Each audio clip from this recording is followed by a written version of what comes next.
The acrid smell of spilled beer mixed with the sharp tang of citrus from freshly cut limes burned my nostrils as I swiped the damp cloth across the bar's scratched wooden surface for what felt like the 100th time that shift.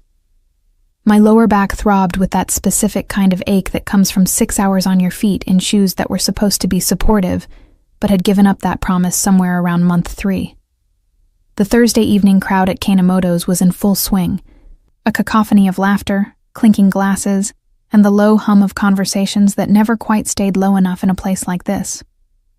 Kanemoto's wasn't the kind of bar you stumbled into by accident. Tucked into a side street in Lower Manhattan, it catered to a specific clientele: Japanese businessmen, expats, and the occasional brave soul who wandered in hoping for authentic izakaya-style drinks and small plates. The interior was all dark wood and paper lanterns, with kanji characters painted on the walls in calligraphy that I'd spent weeks trying to decipher when I first started working here. The menu was printed in both Japanese and English, though most regulars never bothered with the English side. I'd been working at Kanemoto's for 8 months now, ever since I dropped out of my second year at NYU when the money ran out. The plan had been simple: work full-time, save aggressively, reapply for financial aid, maybe get back to school in a year or 2. The reality was more complicated. Rent in Queens ate most of my paycheck. The rest went to food, utilities, and the monthly subscription to 3 different Japanese learning apps that I told myself were investments in my future, not luxuries I couldn't afford. Learning Japanese had started as a distraction, something to occupy my mind during the subway commute to and from my cramped studio apartment.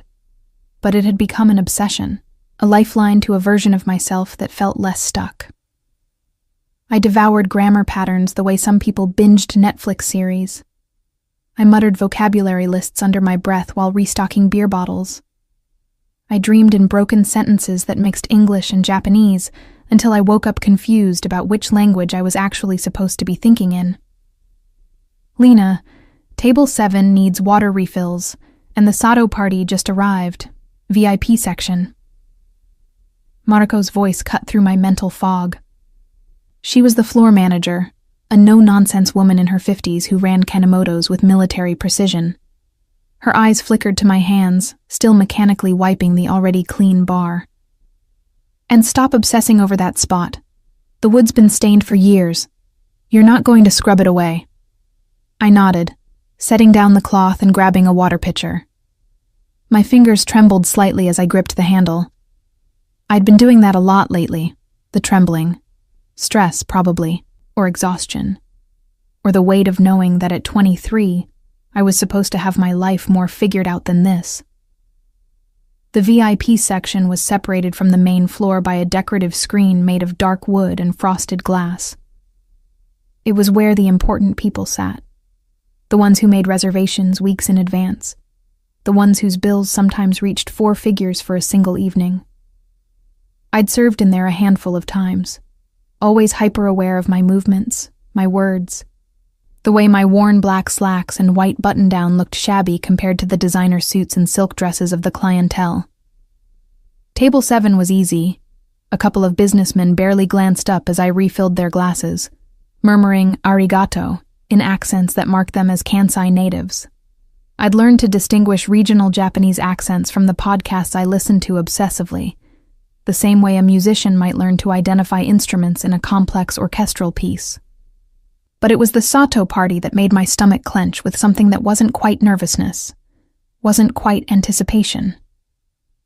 Mariko had mentioned them with a particular tone, the one she reserved for guests who required absolute perfection. I pushed through the screen into the VIP section, the atmosphere immediately different. The lighting was softer here, the sounds from the main floor muted, and seated at the corner table, the best one in the section, were 3 men. 2 of them I barely registered, generic in their expensive suits, their postures relaxed in the way of people accustomed to being served. But the third man made the air in the room feel different. He sat at the head of the table, his posture so perfectly straight it looked uncomfortable, except something told me this was natural for him. His suit was charcoal gray, probably Italian, Definitely worth more than 6 months of my rent. But it wasn't the suit that caught my attention. It was the way he wore it. The way the fabric draped across shoulders that were broad and muscular, in a way that suggested he didn't just sit behind desks. His hair was black, cut short on the sides and swept back from his face in that effortless way that probably took 20 minutes and expensive product to achieve. His features were sharp, almost severe. High cheekbones, a strong jaw, eyes that were dark and unreadable as they scanned the menu in front of him. Those eyes flicked up as I approached, and I felt the weight of his gaze like a physical thing. It was assessing, calculating, taking in every detail of my appearance in the span of a heartbeat. I'd been looked at before, by customers, by men on the subway, by my ex-boyfriend before he decided a struggling college dropout wasn't worth his time. But this was different. This felt like being read, like every insecurity and ambition I carried was suddenly visible on my skin. "Good evening," I managed, my voice professionally pleasant despite the way my pulse had kicked up. "Can I start you with drinks?" One of the other men spoke, ordering in rapid Japanese that I caught maybe 70% of. Something about whiskey, ice, specific brands I'd need to confirm with Mariko. I nodded, scribbling notes, hyper-aware of the third man's continued silence, his continued observation. When his companions finished ordering, he spoke for the first time. "Yamazaki 18. Neat." His voice was low, controlled, with an accent that was distinctly American but carried Japanese pronunciation with native precision. Each word was deliberate, measured, as if speech itself required the same discipline as everything else about him. "Of course," I replied, grateful my voice didn't shake. "I'll have those right out." I made it 3 steps toward the screen before I heard it. A sharp exhalation, the kind that in Japanese culture signaled impatience or disapproval without words. I froze, my server instinct screaming that I'd done something wrong, but I couldn't figure out what. "The Yamazaki 18 is top shelf, behind the bar." His voice again, still quiet, but with an edge that made it a correction rather than a suggestion. "Not in the storage room." Heat flooded my face. He was right. Tommy, the new bartender, had mentioned something about reorganizing the top shelf bottles that morning, moving some to the main bar for easier access. I'd forgotten. In my exhaustion, in my attempt to move efficiently, I'd been about to walk in the wrong direction. "My apologies," I said, turning back with what I hoped was a professional smile. "I'll have those out immediately." Another sharp exhalation. Softer this time. Almost thoughtful. I escaped through the screen, my hands shaking harder now as I approached the bar. Tommy was mixing something complicated for table 12, his movements showing off in that way that marked him as someone who'd watched too many cocktail competition videos. "I need 3 whiskeys," I said, my voice tight. 2 Hibiki Harmony, 1 Yamazaki 18, now. He glanced up, taking in my expression. "What's wrong? You look like you've seen a ghost." "VIP section, the Sato party." Understanding dawned on his face. Even Tommy, who'd only been working here for 2 weeks, had heard about the Sato reservations. They came irregularly, maybe once every few months, but when they did, Mariko's stress levels visibly spiked. "That's the Sakamura group," he said quietly, pulling down the bottles with practiced efficiency. "Sato is probably their legal representation or something, but the guy you're really serving? That's Kaido Sakamura." The name meant nothing to me, but Tommy's tone suggested it should. "Should I know who that is?" He looked at me like I'd asked if the sky was blue. "You really don't pay attention to anything outside your language apps, do you? Sakamura family, Japanese American. They own half the commercial real estate in this neighborhood, plus stakes in restaurants, shipping companies, allegedly some less legal enterprises." He lowered his voice even further. "Yakuza connections, old school ones. The kind where family honor and business are the same thing." My stomach dropped. I'd just served drinks to a Yakuza heir, or near enough to one that the distinction didn't matter. "Don't look so terrified," Tommy said, arranging the glasses on a tray with garnishes I hadn't asked for but appreciated. "Just be professional. Don't stare. Don't ask questions. He tips well if you don't annoy him." I picked up the tray, my hand steadier now that I knew what I was dealing with. Knowledge was control. Understanding was power. I repeated the words like a mantra as I walked back to the VIP section. The three men were deep in conversation when I returned, their voices low and rapid in Japanese that was too fast, too colloquial for me to fully follow. I caught fragments, something about contracts, about timing, about someone named Takeda who'd caused problems. I set down the drinks with practiced efficiency, placing each glass in front of its owner without interrupting their flow. I was reaching for the Yamazaki 18, about to set it before Kaito Sakamura, when one of his companions laughed at something and gestured widely, his hand bumping my elbow. The glass tilted, and for one horrible moment, I thought I was going to spill 18-year-old Japanese whiskey all over a Yakuza heir's custom suit. I caught it, barely. The liquid sloshed but didn't spill, and I steadied the glass with both hands before setting it down with more force than intended. It made a sharp sound against the wooden table, loud enough that all three men stopped talking and looked at me. "Kuso," I muttered under my breath, the curse slipping out before I could stop it. Shit. The most basic, vulgar, pedestrian Japanese curse word, one of the first I'd learned because of course it was. Silence fell like a guillotine blade. Kaito Sakamura's head tilted, just slightly, his dark eyes fixing on me with an intensity that made my throat go dry. When he spoke, his voice was even quieter than before, which somehow made it more commanding. "Nante ita." What did you say? My brain short-circuited between panic and the automatic translation reflex. He was asking what I'd said. He'd heard me. Of course he'd heard me. I'd just cursed in Japanese in front of a native speaker, in front of a man who probably had people disappeared for lesser offenses. Nothing. I apologize. The glass almost... No. His eyes never left mine. "You said something. In Japanese." He leaned back slightly in his chair, his posture relaxing in a way that was more predatory than casual. "Say it again. Properly." One of his companions shifted uncomfortably.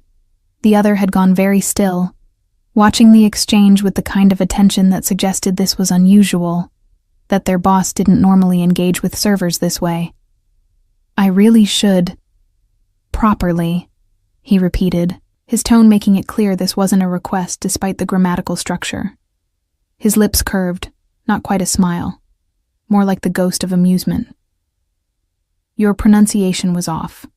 The U in Kuso should be shorter. Almost silent. Try again." Heat flooded my face for an entirely different reason now. He wasn't angry. He was testing me.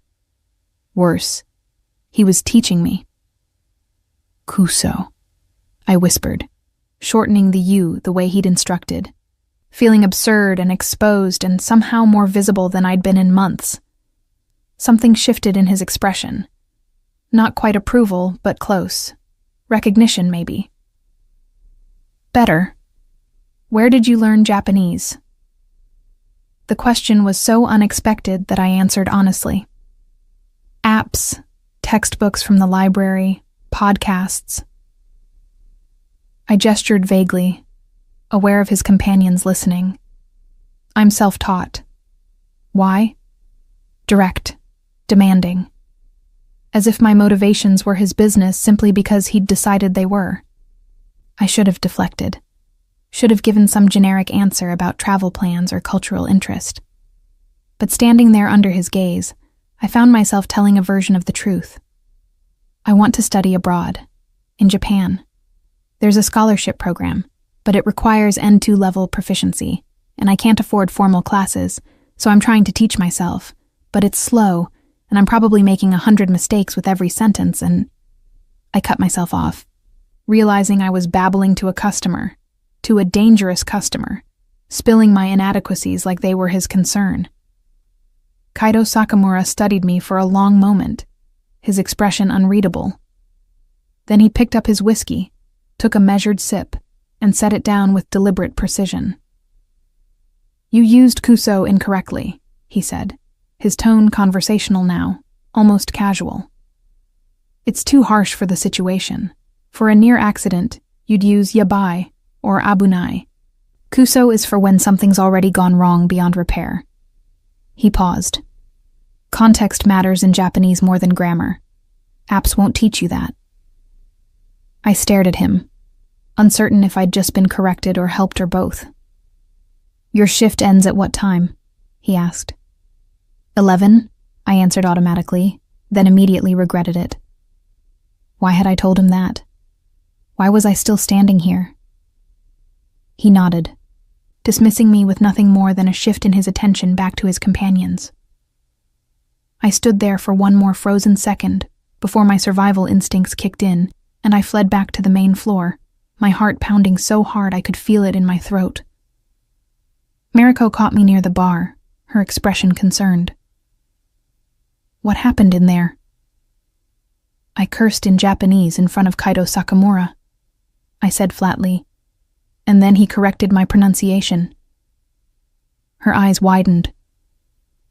"He spoke to you?" "No. He asked where I learned Japanese, then told me I used the wrong curse word for the situation."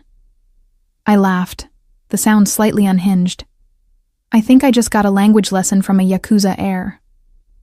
Mariko's expression shifted through several emotions too quickly for me to track.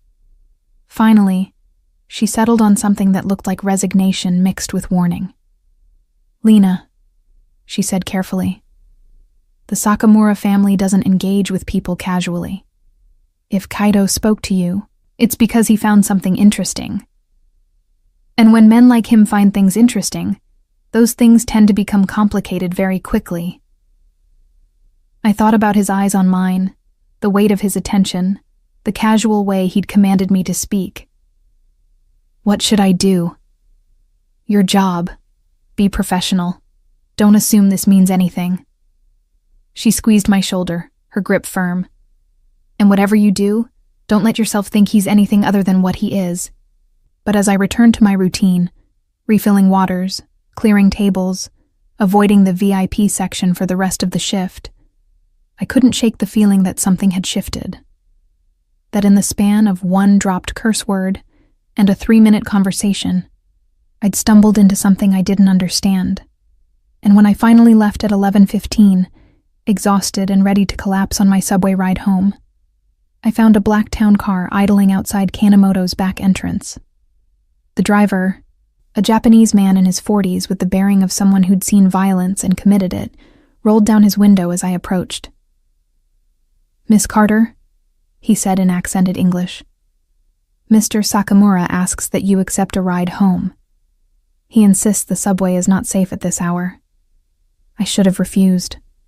Should have walked past the car and down to the subway station like I did every night. Instead, I thought about Kaido Sakamura's eyes, his quiet corrections, the way he'd made a single curse word feel like the beginning of something I couldn't name.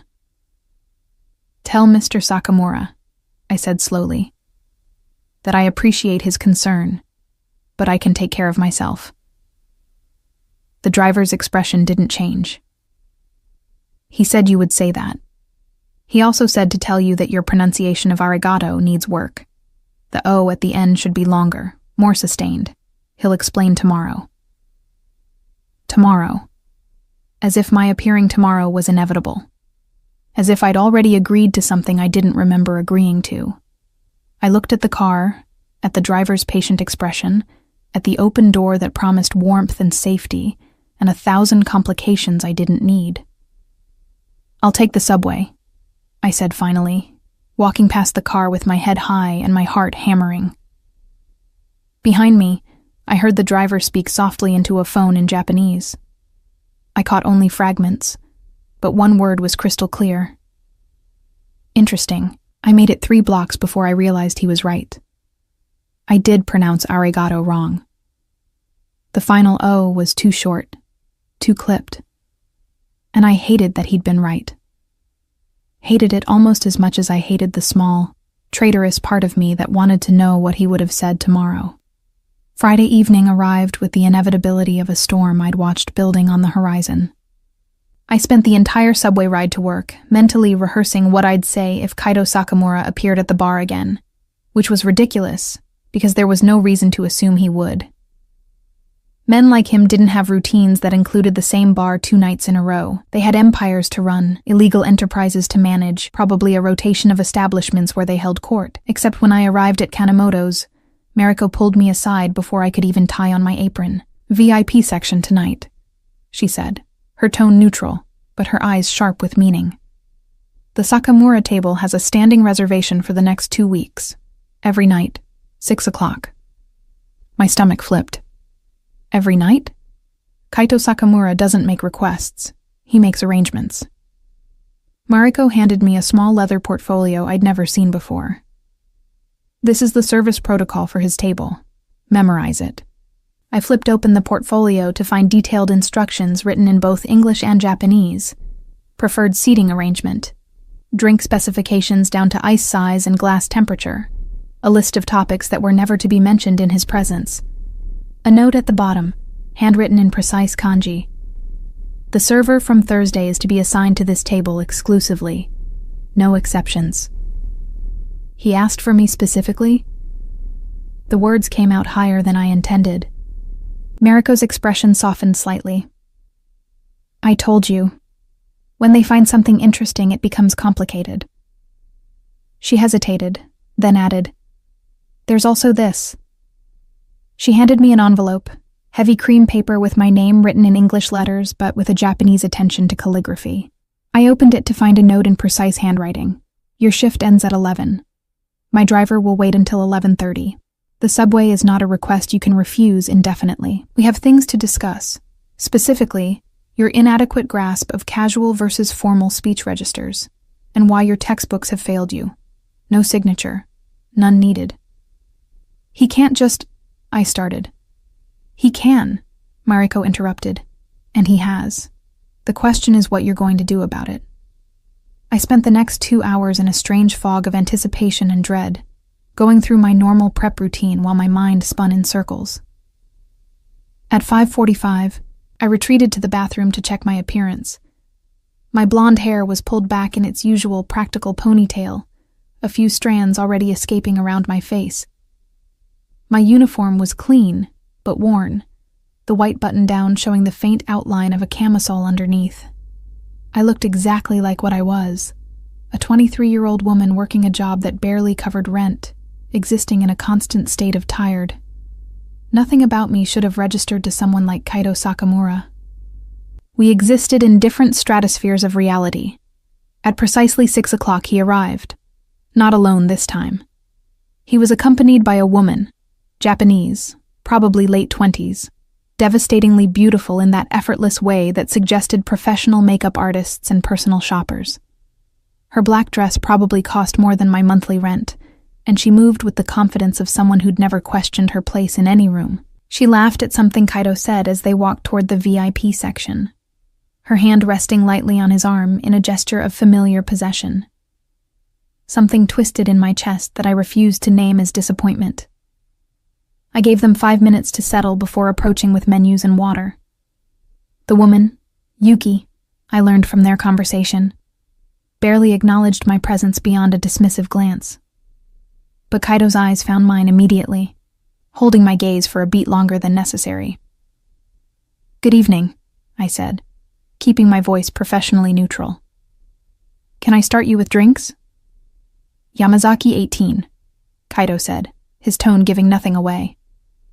"And Yuki will have the Haku vodka martini, dirty, with a twist." I noted the orders, hyper-aware of Yuki's attention now fixed on me with new interest. "You're the one he told me about," she said in English, her accent minimal but present. "The server who swears in Japanese." Heat crept up my neck. That was an accident. Accidents reveal truth. Yuki's smile didn't reach her eyes. "Kaito says you're self-taught. That's ambitious, or naive." She tilted her head, assessing. Probably both. Yuki, Kaido said quietly, a warning in his tone. She laughed, waving a dismissive hand. I'm just making conversation. It's not every day you take an interest in the help. The casual cruelty of it landed like a slap. I kept my expression neutral. Years of service work teaching me how to absorb insults without reaction. I'll have those drinks right out. I made it halfway to the bar, before I heard Kaido speak again, his voice low but carrying. That was unnecessary. Was it? Yuki's response was pitched to carry as well. You asked me here to discuss the Nagasaki contracts, but you've been distracted since we arrived. I'm simply identifying the distraction. Their conversation faded as I pushed through to the bar area, my hands trembling slightly as I relayed the drink order to Tommy. He raised his eyebrows at my expression but said nothing, mixing the drinks with efficient speed. When I returned to their table, the atmosphere had shifted. Yuki was scrolling through her phone, her posture suggesting boredom. Kaido was reviewing papers spread across the table, his attention completely absorbed. I set down the drinks, expecting to be dismissed. Wait, Kaido said without looking up. He pulled a small notebook from his jacket pocket and wrote something quickly before tearing out the page and holding it toward me. Homework. I took the paper automatically, glancing down to see several Japanese sentences written in that same precise handwriting. Beside each was a note in English explaining the grammatical structure, the contextual usage, the common mistakes. I don't understand, I said. You want to pass the N2 exam. He finally looked up, his expression unreadable. The apps you're using won't get you there.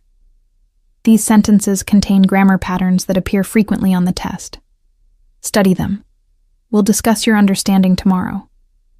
Yuki laughed, the sound sharp. You're tutoring her? Kaido, you don't have time for— My time is mine to allocate, he interrupted, his tone polite but final. The Nagasaki contracts can wait until after dinner. I stood frozen, holding the paper like it might burn me. This made no sense. None of this made sense. Why would a Yakuza heir spend time teaching Japanese to a struggling server? What did he want from me? I can't accept this, I said carefully. I mean, thank you, but I don't want to impose on your time or create any misunderstanding about what? His eyes held mine, challenging. My time is mine to spend. Your education is yours to pursue. If those things intersect, where's the misunderstanding? People might assume, let them. He returned his attention to his papers. Your shift ends at 11. My driver will be waiting. This isn't negotiable, Lena. The use of my first name sent a small shock through me. He'd researched me, knew my name beyond what was printed on a name tag. Why are you doing this? I asked, abandoning professionalism for genuine confusion. Kaido set down his pen, giving me his full attention in a way that made the rest of the room fade. Because competence deserves recognition. Because you're attempting something difficult alone when you don't have to be. And because— He paused, something almost like humor flickering in his eyes. Your butchering of my language is painful to witness. Consider this self-preservation. Yuki made a disgusted sound. This is ridiculous. I'm going to the restroom. When I return, perhaps we can actually discuss business? She swept away from the table, leaving me alone with Kaido. The silence stretched for a moment before he spoke again, his voice lower now. She's not wrong to be suspicious, he said. I don't typically involve myself with people outside my world, but you interest me, Lena. Not in the way Yuki assumes, or the way you're probably fearing. He leaned back in his chair. You're trying to build something for yourself through knowledge, through persistence. I respect that. The least I can do is ensure you're learning correctly. And what do you want in return? I asked, because men like him didn't give without expecting something back.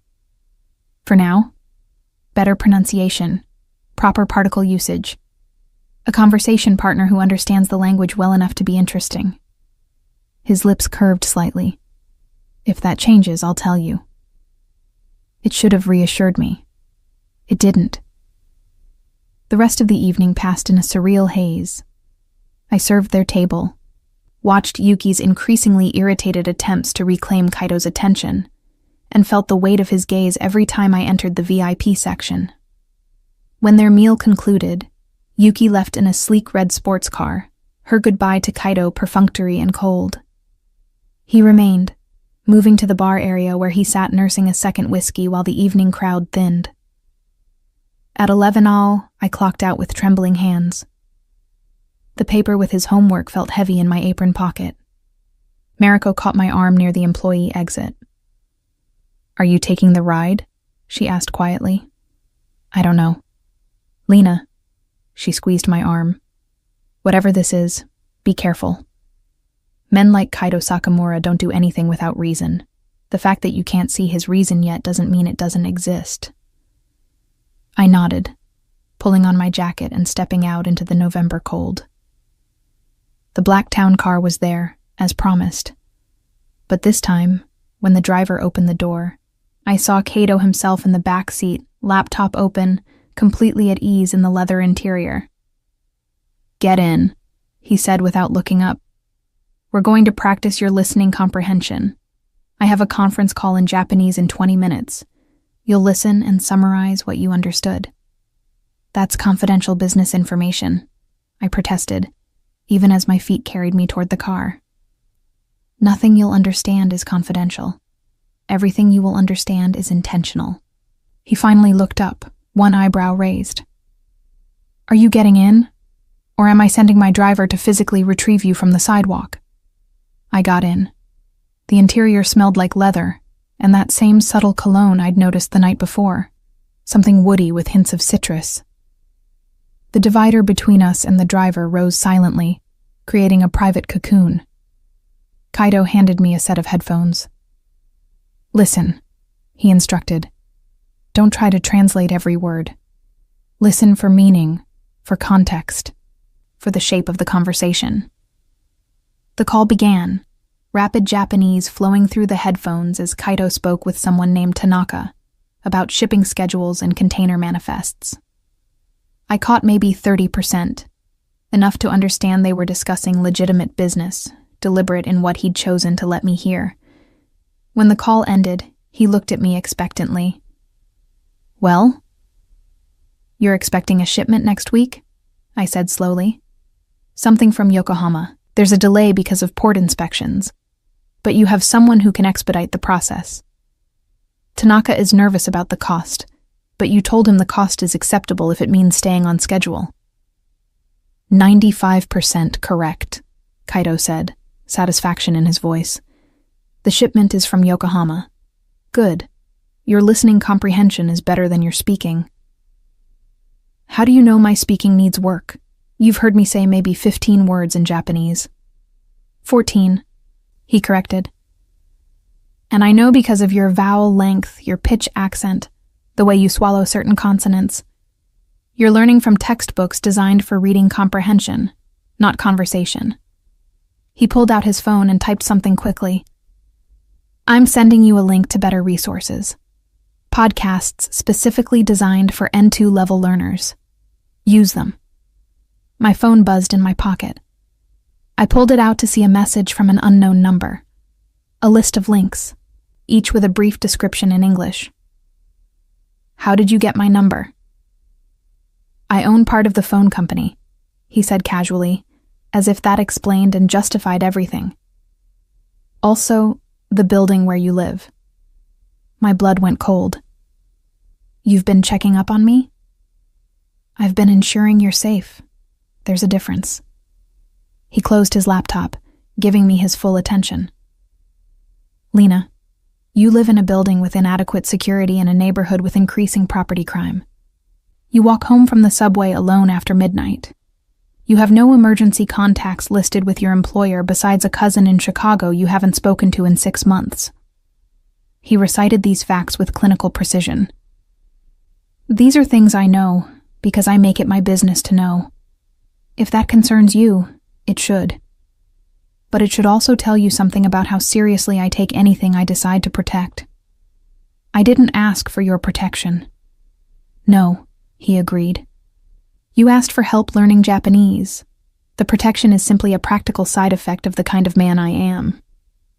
The car pulled up outside my building, a rundown 6-story walk-up in Queens that looked even more depressing next to the luxury vehicle. Kaito glanced out the window, his expression unreadable. 7th floor, apartment 7C, he said. Your rent is 3 weeks overdue. Your landlord, Marcus Chen, has filed preliminary eviction paperwork. Horror and humiliation warred in my chest. How do you... The same way I know everything else. He reached into his jacket and pulled out an envelope, setting it on the seat between us. Consider this an advance payment for your services as my conversation partner. We'll meet twice weekly for structured lessons. This covers the first month. I stared at the envelope, not touching it. How much is in there? Enough to cover your rent, your overdue utility bills, and your subway fare to work. He paused. It's not charity, Lena. I'm paying for a service. You have knowledge I want. Authentic practice with someone learning the language seriously. That has value. This is insane. But my hand was already reaching for the envelope, fingers trembling. You're essentially paying me to learn from you. I'm paying you to be available when I want to practice explaining complex concepts in Japanese.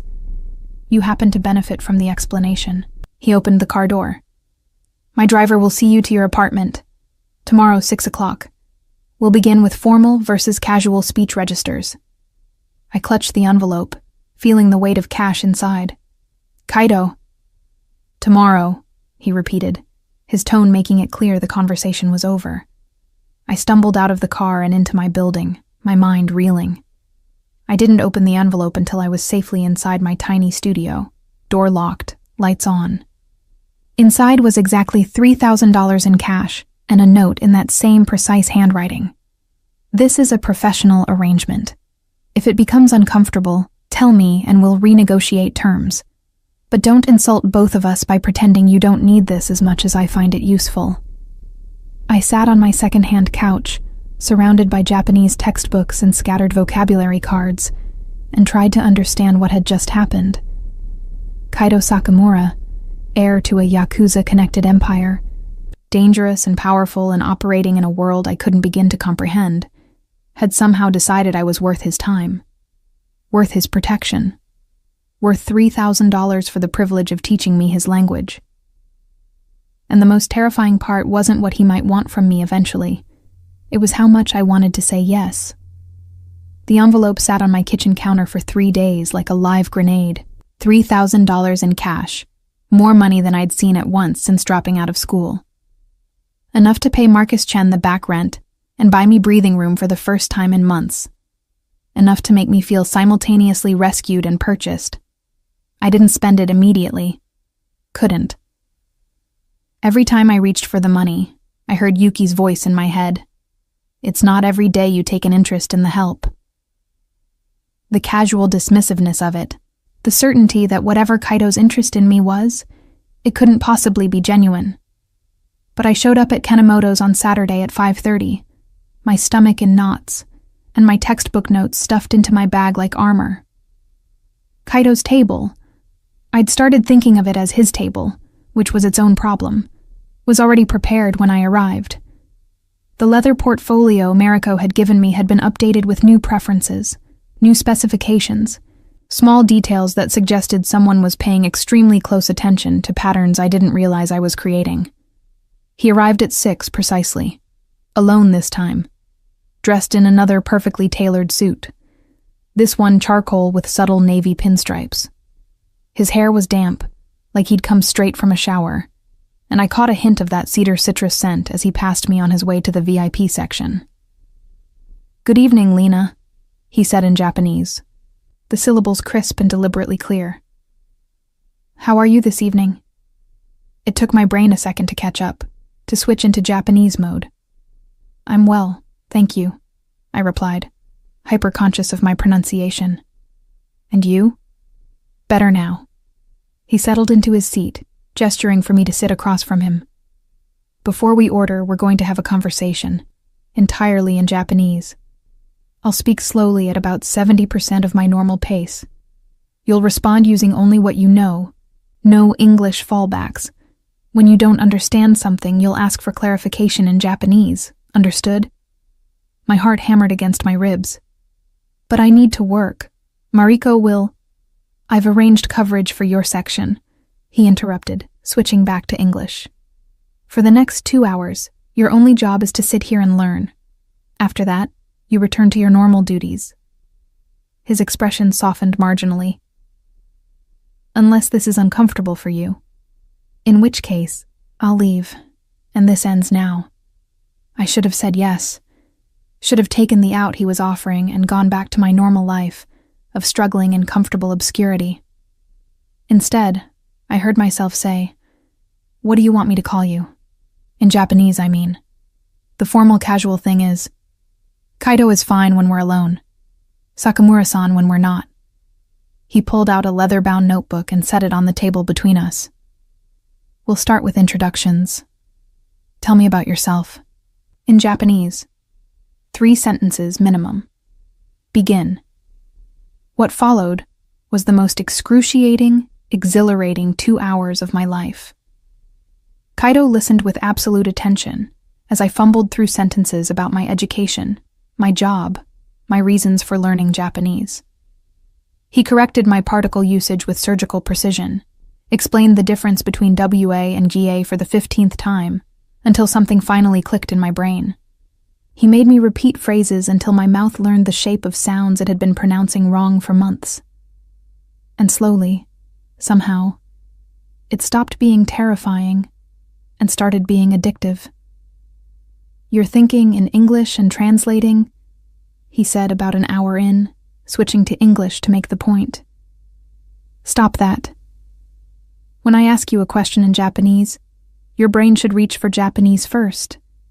It's slower at first, but it's the only way to gain fluency. How do I stop translating? My brain doesn't work that way. Immersion, forcing the switch so often that English becomes the second option instead of the first. He studied me. You need to surround yourself with Japanese, all the time. Do you watch Japanese TV? I can't afford streaming services with Japanese content. Something flickered in his expression. You have a laptop? A 6-year-old one that barely runs. He made a note in his book. That's being resolved. Tomorrow, a package will arrive at your apartment. Don't refuse it. Kaido, this is an investment in my conversation partner's competency, he interrupted. If I want our sessions to be productive, you need proper resources. Accept it as a business expense. This isn't normal, I said, switching back to Japanese without meaning to, the language flowing more naturally now after 2 hours of forced practice. Men like you don't help people like me, he answered in Japanese, his tone gentler than I'd heard it. Men like me do exactly what they want, when they want, to whom they want. Right now, I want to teach you Japanese properly. Let me. At 8 o'clock, I returned to my normal duties, my brain fizzing with new grammar patterns and corrected pronunciations. Kaido remained at his table, ordering dinner and working on his laptop with the same focused intensity he'd brought to our lesson. I caught him watching me several times as I worked the floor, his expression thoughtful and unreadable. When my shift ended at 11, the Blacktown car was waiting. I got in without hesitation this time. Tomorrow is Sunday, Kaido said, as the car pulled into traffic. You're off work. We'll meet at my office at 2 o'clock. I'll text you the address. Your office. Why not here? Because at my office I have whiteboards, proper teaching materials, and no curious staff interrupting. He glanced at me. Unless you're uncomfortable with that. I should have been. Should have insisted on public spaces and clear boundaries. But the thought of a proper lesson, with visual aids and uninterrupted time, was too tempting. Okay, I agreed. 2 o'clock. The package arrived at noon on Sunday. A sleek laptop, top of the line, with a note explaining it had been preloaded with every Japanese learning resource I could possibly need. Streaming services, digital textbooks, audio programs, all under password-protected accounts that I suspected were somehow untraceable. I spent an hour feeling like I was in over my head before curiosity won, and I started exploring the resources. By 1:30, I'd bookmarked 15 different programs and was desperately trying not to calculate how much this technology cost. Kaido's office was in Midtown, a sleek glass tower with the kind of security that required ID verification and metal detectors. The receptionist was expecting me, directing me to a private elevator that required a key card to operate. I rode up to the 42nd floor alone, my reflection in the mirrored walls showing a woman in jeans and a clean sweater, looking drastically out of place. The elevator opened directly into a reception area decorated in minimalist Japanese aesthetics. Clean lines, natural wood, a single scroll painting on the wall. A woman in her 50s, severe and elegant, looked up from her desk. "Miss Carter, Mr. Sakamura is expecting you." She gestured toward a door. "Conference room B. Please go in." The conference room was massive, with floor-to-ceiling windows overlooking Manhattan, and a table long enough to seat 20 people. Kaido stood at one end, writing Japanese characters on a whiteboard in rapid, practiced strokes. He'd traded his suit for casual clothes, dark jeans and a gray Henley that somehow looked as expensive as his formal wear. "You're early," he said without turning around. "Good. We have a lot to cover." What followed was the most intensive language lesson of my life. Kaido moved through grammar patterns with the focus of someone accustomed to teaching, explaining connections between concepts my apps had treated as separate. He made me write on the whiteboard, correcting my stroke order with physical guidance that was professional, but left my skin tingling where his hand had touched mine. 3 hours in, he called a break, ordering food from somewhere that delivered in sleek bento boxes that were probably more expensive than my weekly grocery budget. We ate while he asked about my scholarship application, the program details, my timeline. "The deadline is in 3 months," I explained in a mixture of Japanese and English, my brain too tired to stay in one language. "But I need to pass the N2 exam first, and the next testing date is in 6 weeks, and I don't think I'm ready." "You're not," he agreed bluntly. "Your reading and listening are close. Your grammar knowledge is adequate, but your speaking and writing need intensive work. 6 weeks is aggressive." Disappointment settled in my chest. "So I should wait for the next exam? That's in December, which means I'd miss this year's scholarship cycle." Kaido set down his chopsticks, considering me. "Or we accelerate your learning. 4 sessions per week instead of 2. I'll assign homework. You'll spend every spare moment immersed in Japanese until your brain stops reaching for English first." He paused. "It will be exhausting. You'll dream in Japanese and wake up confused about which language you're supposed to be thinking in. But it's possible." "Why are you doing this?" The question burst out before I could stop it. "You've given me money, a laptop, hours of your time. You're restructuring your schedule to teach me. What do you want, Kaido?" He was quiet for a long moment, his dark eyes studying me with that unreadable intensity. When he spoke, his voice was softer than I'd heard it. 5 years ago I was engaged. Her name was Emiko. She was beautiful, intelligent, from a good family. Everything my father wanted for me. He looked out the window at the city sprawling below us. She learned I was involved in the family business, not just the legitimate holdings, but the other aspects. She asked me to choose, her or the life I'd been born into. My throat went tight. "What did you choose?" "The family, the obligation." His jaw tightened. "She died 6 months later. Car accident, supposedly. But I've always suspected it was connected to my world, to people who wanted to hurt me through her." He turned back to me. "Since then, I've kept my distance from people outside the business. It's safer, cleaner. Then why?" Because you're trying to build something for yourself through your own effort. Because you cursed at me in Japanese and then looked terrified and defiant all at once. Because you interest me in a way nothing has in years. His gaze locked with mine. I'm not promising this is simple. I'm not promising it's safe. But I'm offering you the help you need, because I can, and because I want to. If that's not enough, tell me now and we end this. I should have walked away. Should have recognized the danger in getting closer to someone like him. But sitting in that conference room, looking at a man who'd just shown me a glimpse of his humanity beneath the power and control, I couldn't find it in me to refuse. 4 sessions a week, I said, but I pay for my own rent from now on. The laptop and the lessons are already more than I can justify. Something like approval flickered in his expression. Agreed. The money was a one-time bridge. You're capable of supporting yourself. I won't insult you by suggesting otherwise. He started to turn back to the whiteboard, but I stopped him with a hand on his arm. Kaido, thank you. Really. His hand covered mine briefly, the touch warm and deliberate. Don't thank me yet. This is going to be harder than anything you've attempted before. He was right. 4 weeks into our arrangement, I was dreaming in Japanese and forgetting English words in the middle of conversations with Tommy. My body operated on autopilot during my shifts at Kanemoto's. My mind constantly half-focused on the vocabulary list I was reviewing in my head, or the grammar pattern Kaido had introduced during our last session. I'd lost 5 pounds I couldn't afford to lose because I kept forgetting to eat anything more substantial than the meals Kaido ordered during our lessons. I was exhausted. Wired. More alive than I'd been in months. The scholarship application was almost complete.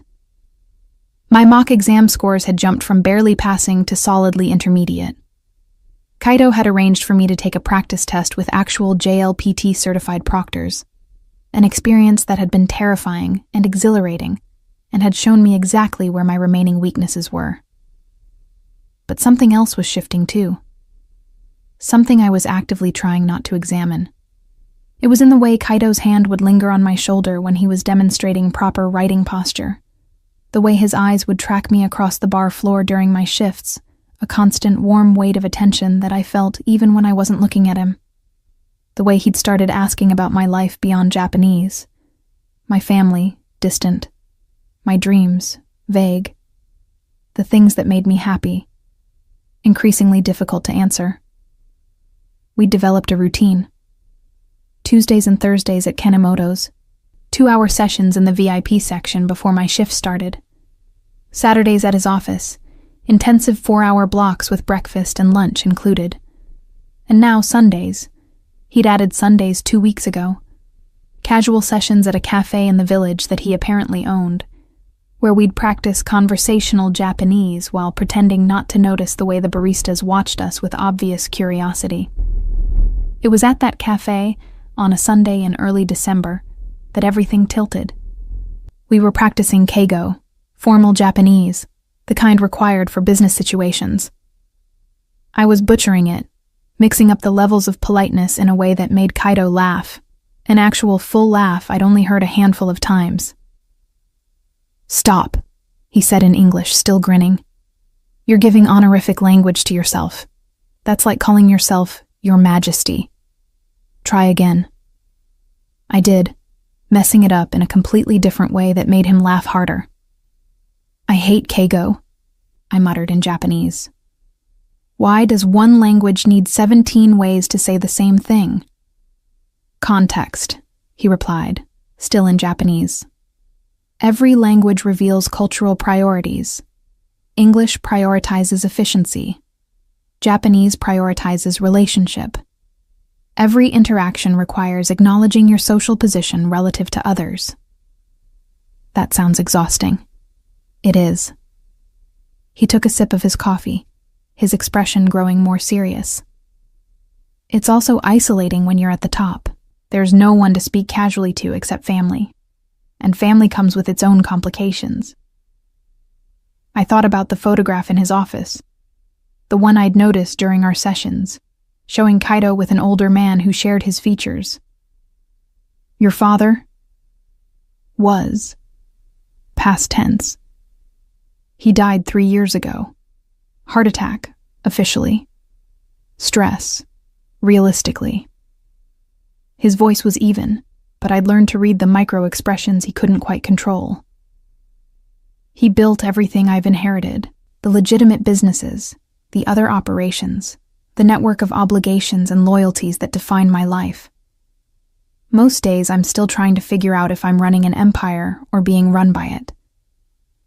You could walk away, I said quietly. Sell everything. Start over. No. The word was flat, final. The kind of obligations I have aren't discharged by a corporate sale. They're blood ties, honor debts, the weight of being your father's son in a culture where that means something permanent. He looked at me. Your culture prioritizes individualism. The idea that you can reinvent yourself, shed your past, become whoever you choose. My culture doesn't work that way. What you're born into defines you. Walking away from that isn't freedom. It's dishonor. The sadness in his voice was understated but present, a note of resignation that made my chest ache. I'm sorry, I said in Japanese, because English felt wrong for this moment. Don't be. He switched to Japanese too, the conversation taking on an intimacy that the language shift created. I've made peace with who I am, what I do, the line I walk between the legitimate world and the shadow world. Most days I even take pride in it.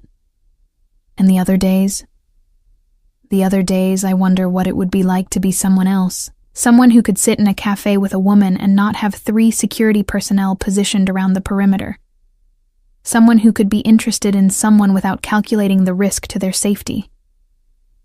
My breath caught. Kaito. I'm interested in you, Lena. He said it in English now, the words direct and unambiguous. This stopped being just about Japanese lessons weeks ago, and we both know it. I stared at him, my heart hammering. This is a terrible idea. Undoubtedly. You're dangerous. Your world is dangerous. True. I'm leaving. The scholarship, if I get it, I'll be in Japan for a year. Maybe longer if I can arrange university admission after. I know. Then why? Because dangerous doesn't mean impossible. Because leaving means you're going somewhere, not disappearing. Because maybe...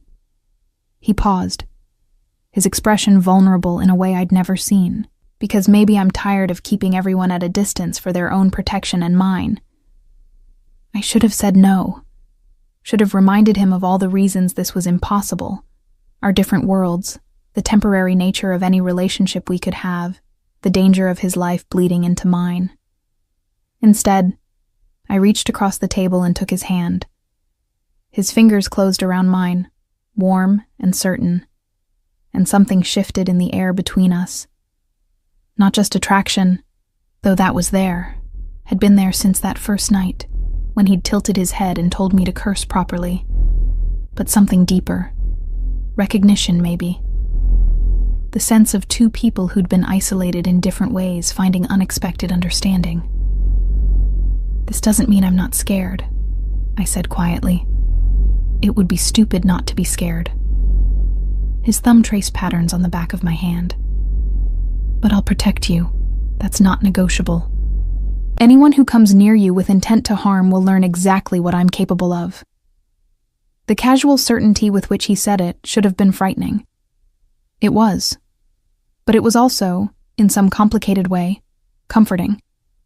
We stayed like that for a long moment, hands linked across the cafe table, while around us, people lived their normal lives unaware of the shift that had just occurred in ours. That evening, Kaito's driver took us to a restaurant in Tribeca that I'd seen featured in magazines but never imagined entering. The maitre d' greeted Kaito by name, led us to a private dining room that overlooked the city lights, and departed with the kind of discretion that suggested he'd been trained to notice nothing. This is too much, I said, as a server poured wine I definitely couldn't pronounce. I can't. Lena. Kaido's voice was gentle. I'm not trying to overwhelm you, but this is my life. If we're doing this, whatever this becomes, you need to see what that means. The resources, yes, but also the constraints. The eyes always watching. The calculations behind every public appearance.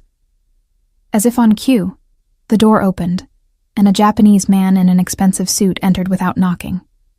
He was older than Kaido, maybe early 50s, with the hard look of someone who'd lived through violence and come out the other side. Takeshi, Kaido said, his tone cooling several degrees. I thought we agreed you'd call before visiting.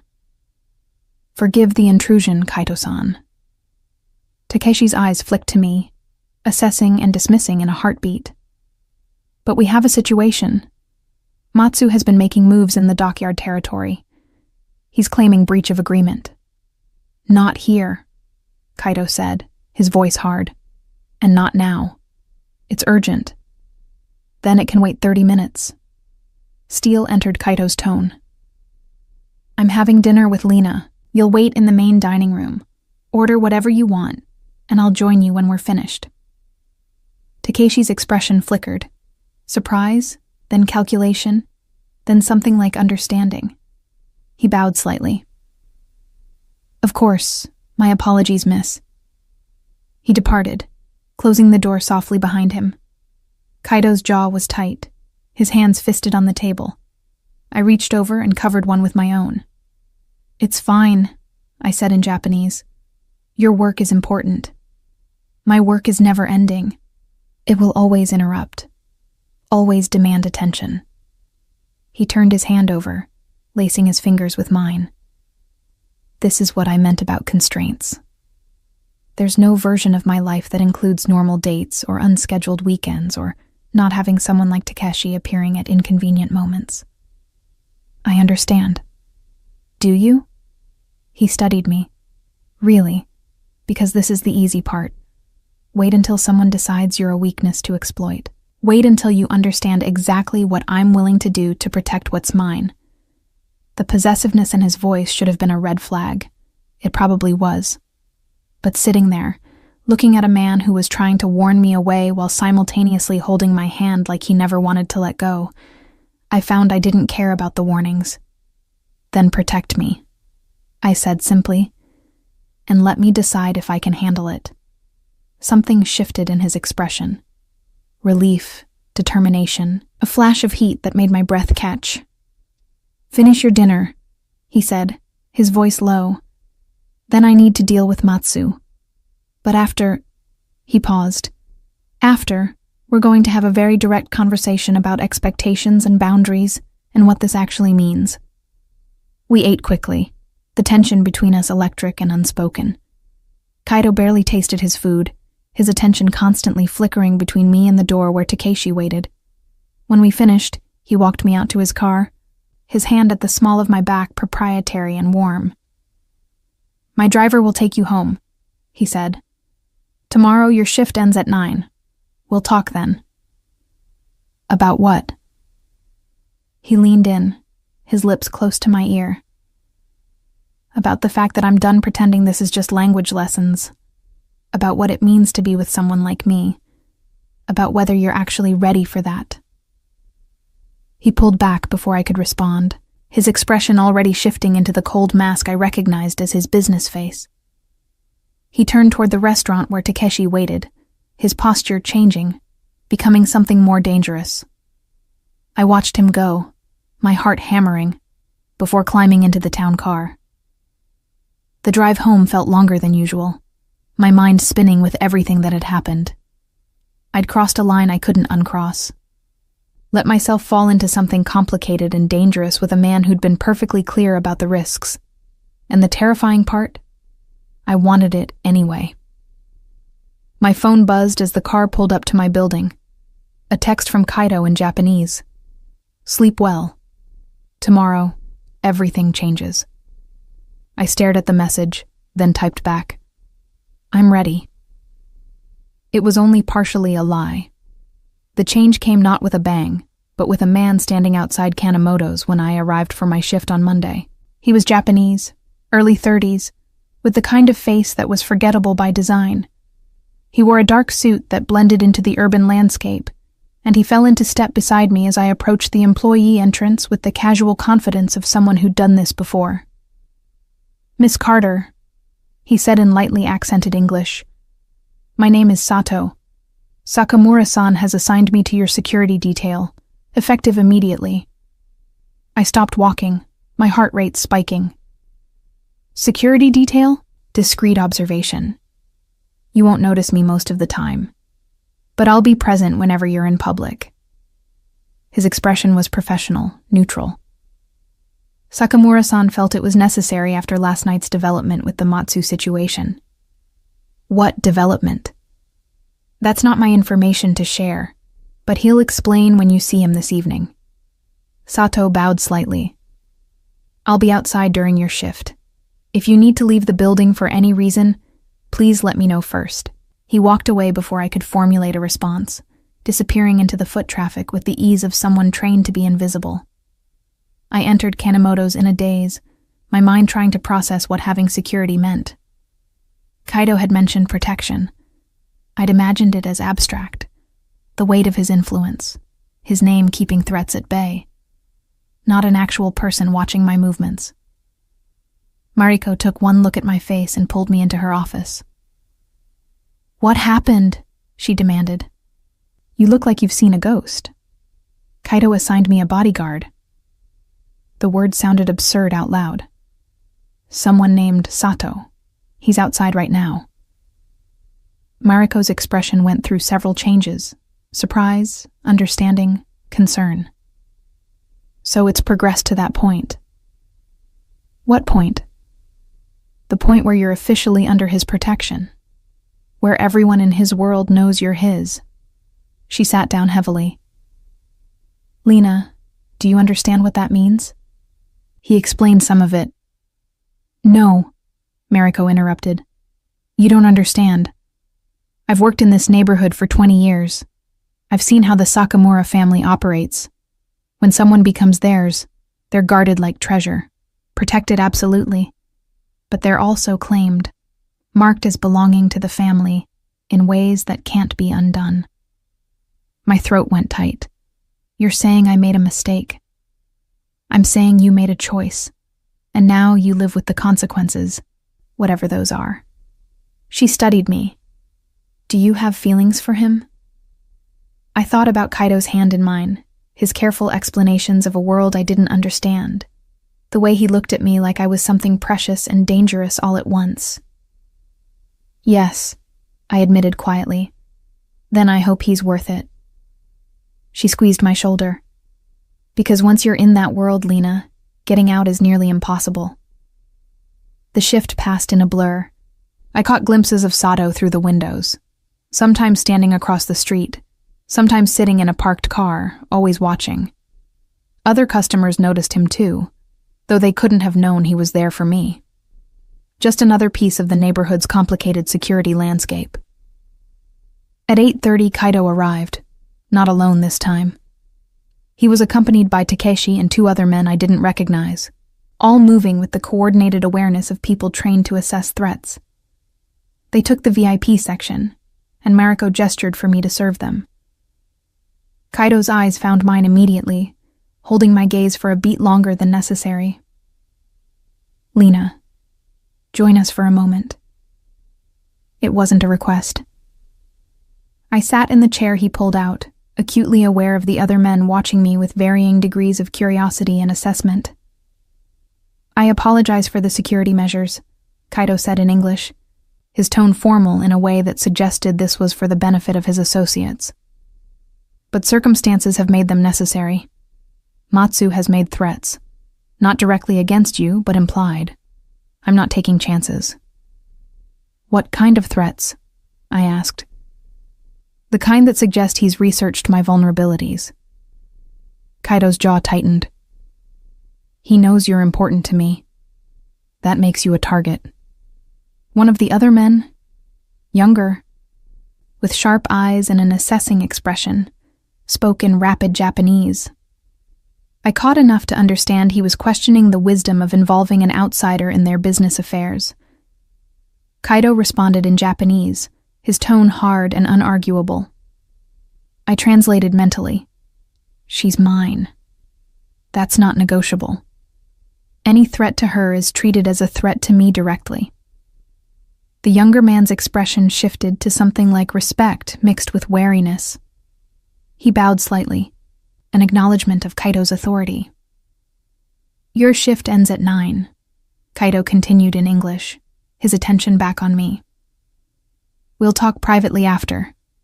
There are things you need to know about the situation. I nodded, understanding I was being dismissed.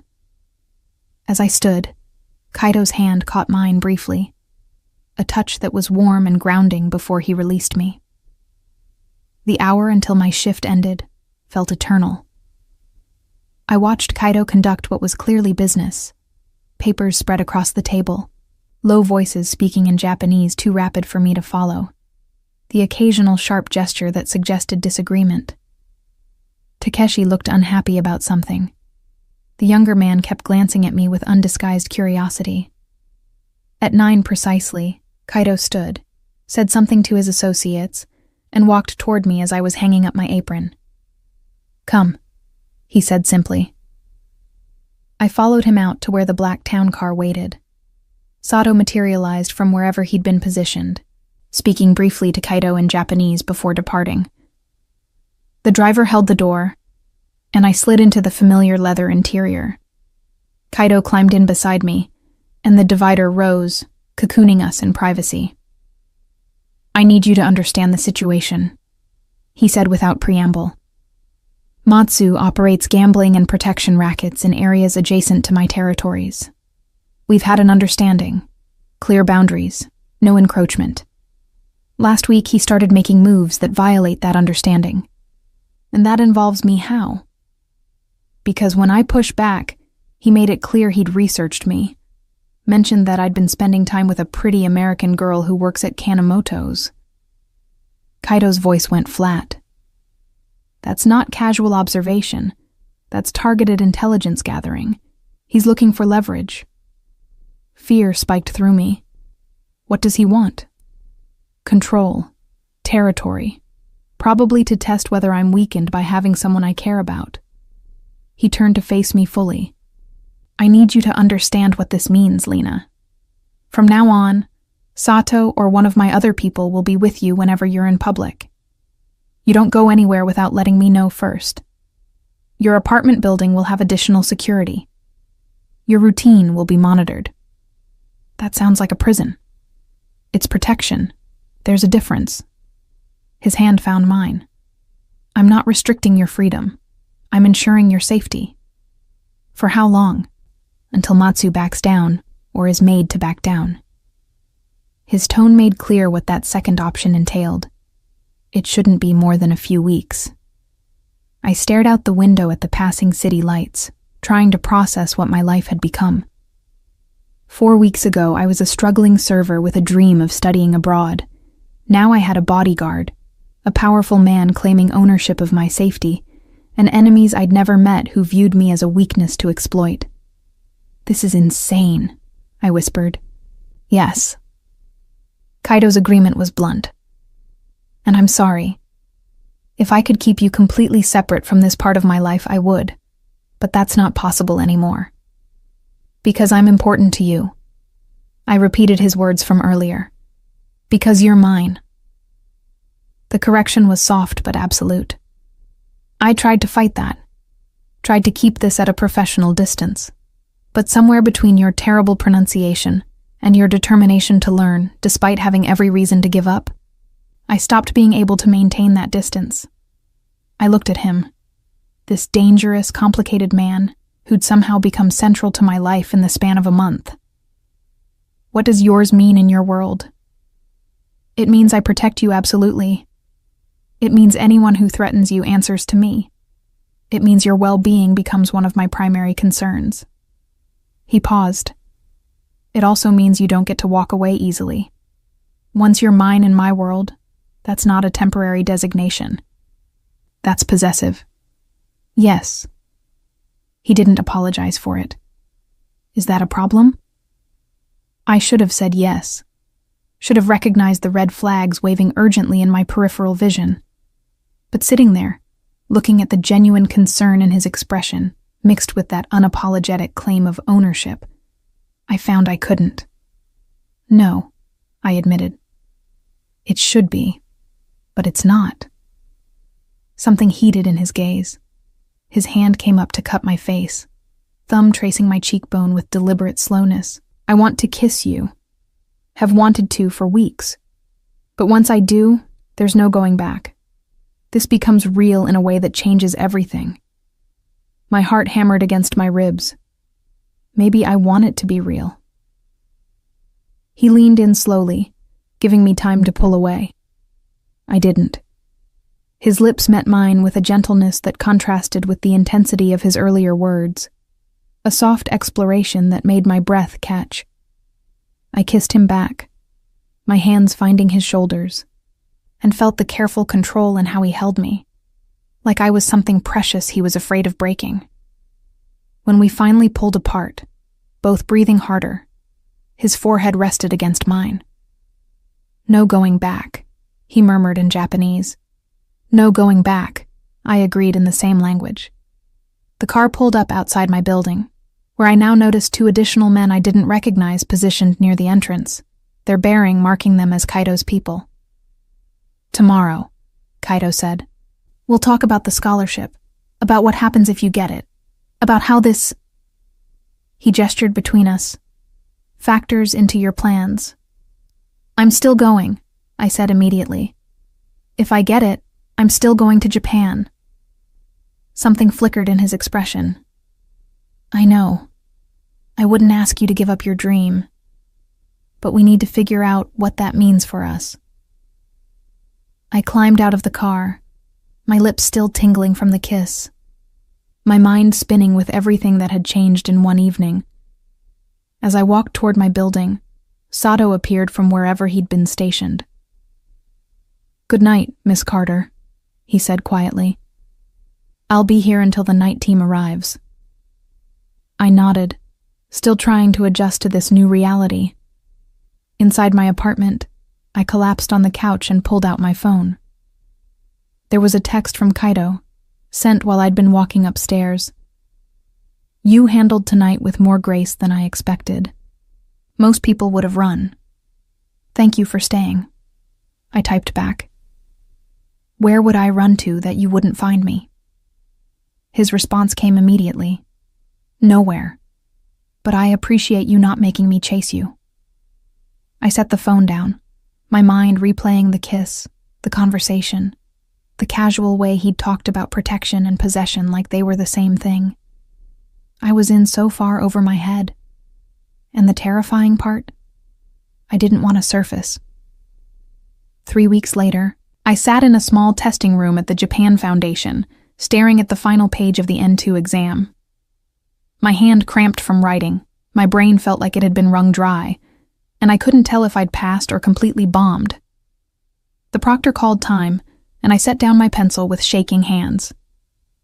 Kaido was waiting in the lobby, sitting with the perfect posture that marked him even in civilian clothes. Dark jeans and a black sweater that somehow looked as expensive as his suits. He stood when he saw me, his expression revealing nothing. How was it? He asked in Japanese. I don't know. I answered in the same language, my brain too fried to switch back to English. I won't know for 6 weeks. You passed. He said it with certainty, taking my bag and slinging it over his shoulder. I can see it in your posture. You're relieved, not defeated. Outside, Sato waited by the car, his presence now so familiar I barely registered it. The past 3 weeks had been intense. Escalating tension with Matsu that had required increased security, interrupted dates when Kaido was pulled into business emergencies, and one terrifying evening when someone had tried to follow me home, and Sato had intervened with efficiency that suggested he'd done this before. But through it all, Kaido had been constant. Present when he could be, checking in when he couldn't, teaching me Japanese with the same fierce intensity he brought to everything else. My speaking had improved dramatically, less from textbooks, and more from the hours we'd spent having real conversations in Japanese about everything from his family history to my childhood in Michigan. We'd grown closer in ways I was still trying to process. Not just physically, though there had been more kisses, more touches, more moments when the air between us felt charged with possibility. But emotionally, he'd told me about Emiko, about the guilt he carried. I'd told him about my mother's death when I was 17, about feeling like I'd been treading water ever since. We'd shared the complicated parts of ourselves that usually stayed hidden. And now, the scholarship decision was due in 2 days. "I need to tell you something," Kaito said as the car pulled into traffic. His tone was serious, careful in a way that made my stomach clench. "What?" "The Matsu situation has resolved." He kept his eyes forward. "Permanently." I understood what permanently meant in his world. "Did you?" "No." "He tried to make a move against one of my operations. My people defended it. He didn't survive the encounter." His jaw was tight. "It wasn't what I wanted, but it's done." I should have been horrified, should have recoiled from the casual confirmation of violence. Instead, I felt a complicated mix of relief and guilt. Relief that the threat was gone, guilt that I felt relieved. "Are you okay?" I asked quietly. He looked at me then, surprise flickering in his expression. "You're asking if I'm okay?" "Yes." Something softened in his face. He reached for my hand, lacing our fingers together. "Most people would be focused on their own safety, on what this says about me. I already know what it says about you. You protect what's yours." I squeezed his hand. "But that doesn't mean it's easy." "No." He looked down at our joined hands. "It's not." We rode in silence for a moment before he spoke again. "The scholarship. If you get it, when you get it, I have a proposal." My heart skipped. "What kind of proposal?" "My company has operations in Tokyo, significant ones. I spend about 4 months a year there, overseeing things personally." He turned to face me fully. "What if, when you go to Japan, I arrange for my schedule to align with yours? I'll be in Tokyo for your first few months, helping you settle, making sure you're safe." "Kaito, that's..." "Selfish," he interrupted. "Completely selfish. Because I don't want you halfway around the world without me. But it's also practical. You'll need help navigating Japanese culture beyond what textbooks teach.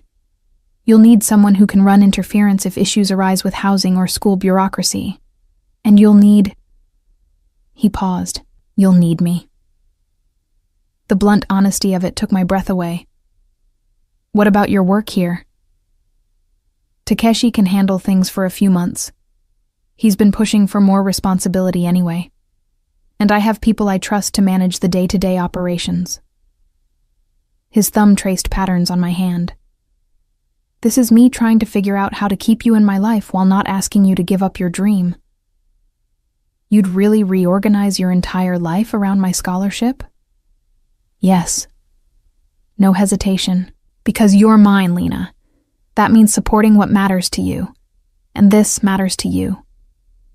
I stared at him, trying to process what he was offering. Not a cage, despite the possessiveness. Not control for its own sake. But an attempt to bridge our two worlds in a way that honored both.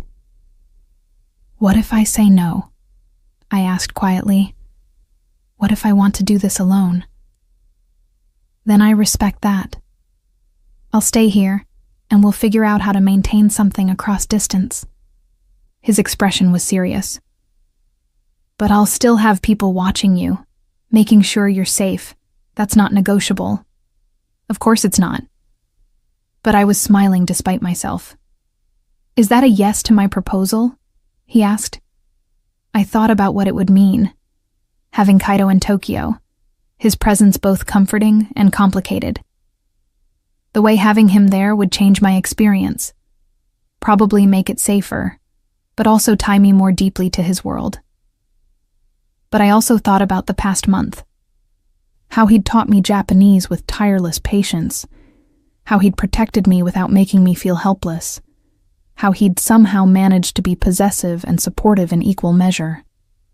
"Yes," I said finally, "but on one condition."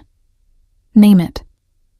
"You teach me the Japanese I'll need to navigate your world. The formal language, the cultural codes, all of it. Because if I'm going to be yours in Japan, I need to understand what that means there."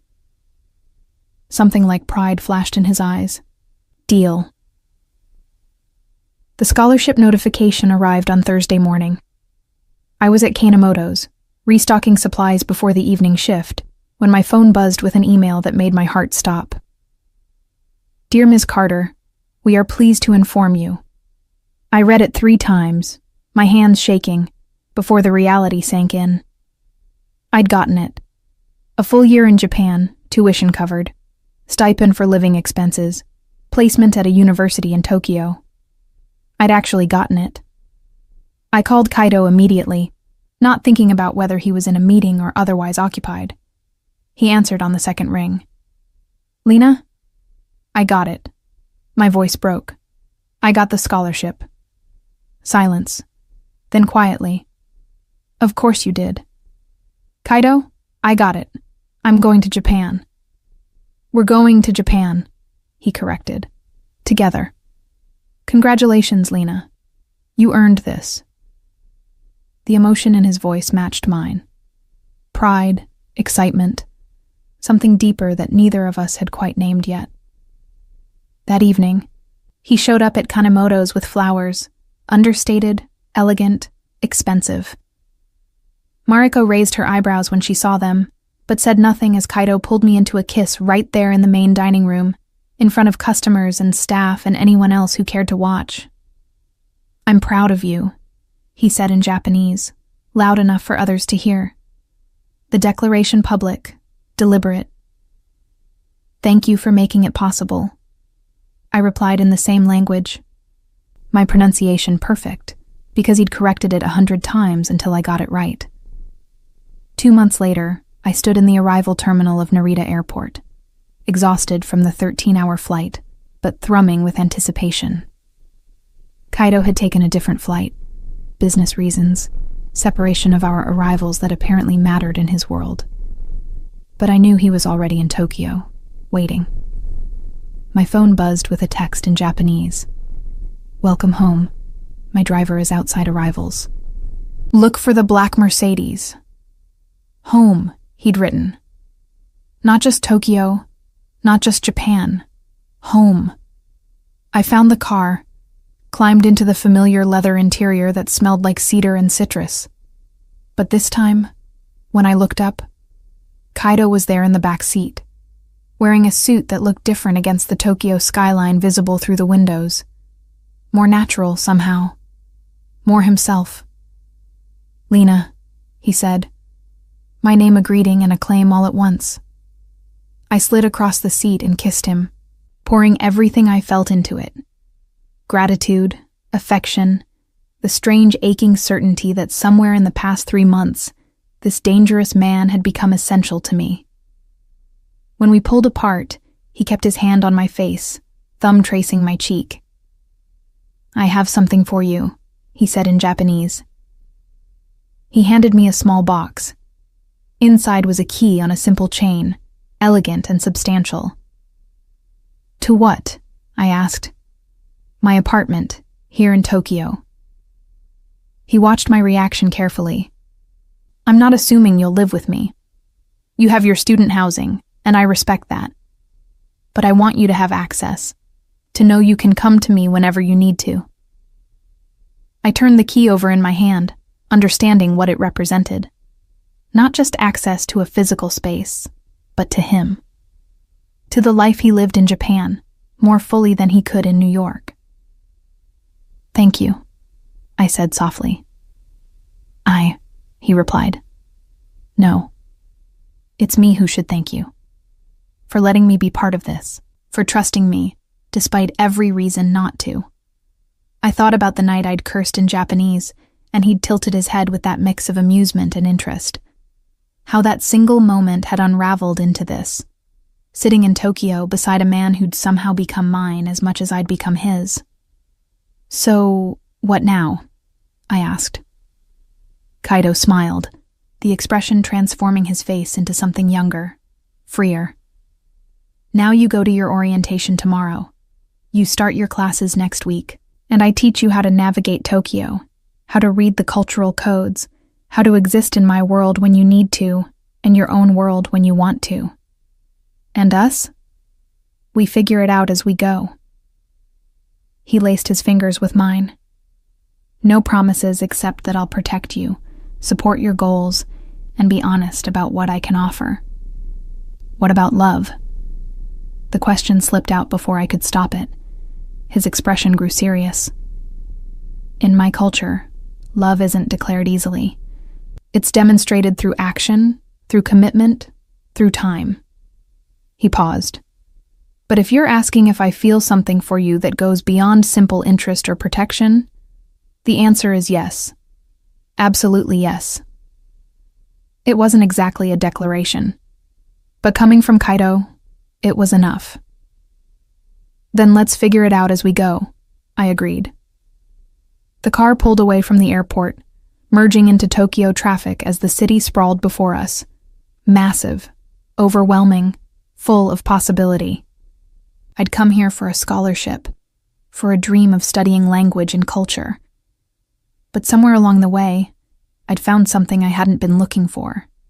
Something complicated and dangerous, and more real than anything I'd experienced before. Kaido's hand stayed in mine as we drove, his thumb tracing familiar patterns. While outside the window, Tokyo glittered like a promise. Our promise. Our beginning. And for the first time in months, I wasn't looking backward at what I'd lost, or forward at what I feared.